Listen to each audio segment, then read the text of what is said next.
दोस्तों वैसे तो दुनिया भर में बहुत सी भूतिया जगहें हैं जहां आम लोगों का जाना मना है, लेकिन आज हम आपको भारत की कुछ ऐसी भूतिया जगहों के बारे में बताएंगे जहां लोग दिन में भी जाने से डरते हैं। कुछ जगह तो ऐसी भी हैं जहां जाने के बाद बचकर आना असंभव है।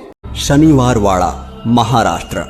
मराठा पेशवा साम्राज्य के इस महल में एक राजकुमार की आत्मा आज भी भटक रही है और रोते हुए मदद के लिए आवाज देती है।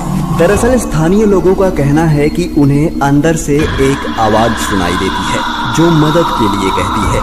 ये आवाज एक राजकुमार की है। कहा जाता है कि इस किले में 30 अगस्त सन 1773 की रात को 16 साल के नारायण राव, जो कि मात्र 14 साल में मराठा साम्राज्य के पेशवा बने थे, उनकी षड्यंत्र करके हत्या कर दी गई थी। जब हत्यारे उनकी हत्या के लिए किले में घुसे तो नारायण राव खतरा भांपते हुए अपने कक्ष से भाग निकले और चाचा मुझे बचाओ की गुहार लगाई, लेकिन उन्हें बचाने के लिए कोई नहीं आया। इतिहासकार मानते हैं कि उनके चाचा ने ही उनकी हत्या करवाई थी। स्थानीय लोग कहते हैं कि अमावस्या की रात अब भी एक दर्द भरी आवाज आती है जो बचाओ बचाओ पुकारती है। अग्रसेन की बावली, दिल्ली।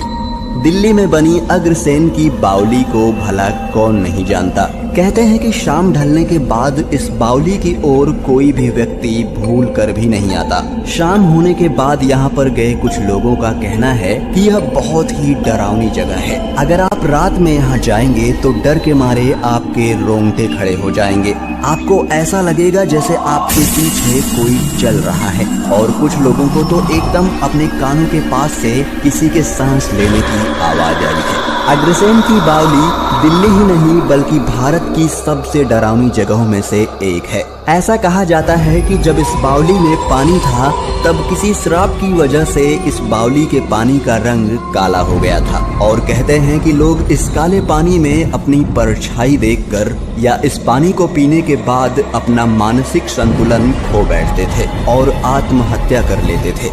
इस तरह से इस बावली में सैकड़ों लोगों की जानें जा चुकी हैं। ब्रिजराज भवन पैलेस, कोटा।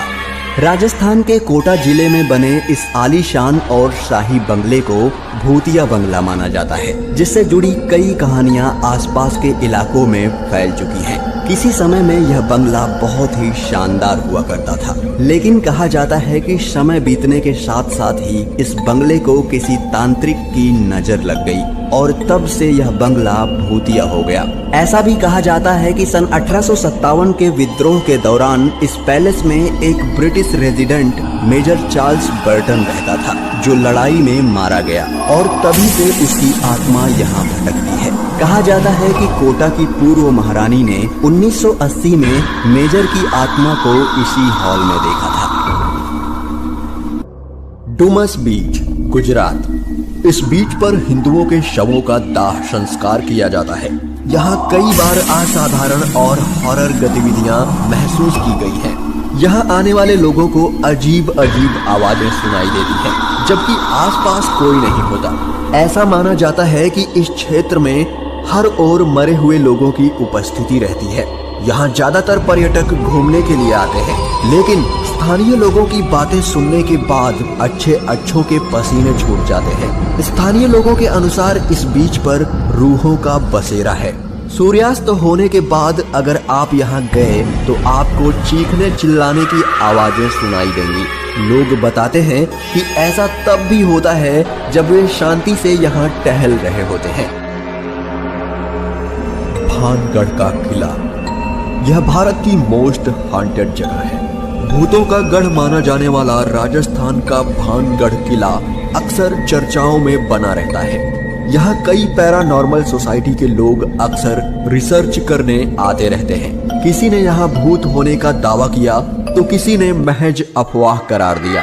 बता दें कि भारतीय पुरातत्व विभाग ने भी सूर्यास्त होने के बाद यहाँ जाने के लिए मना कर रखा है।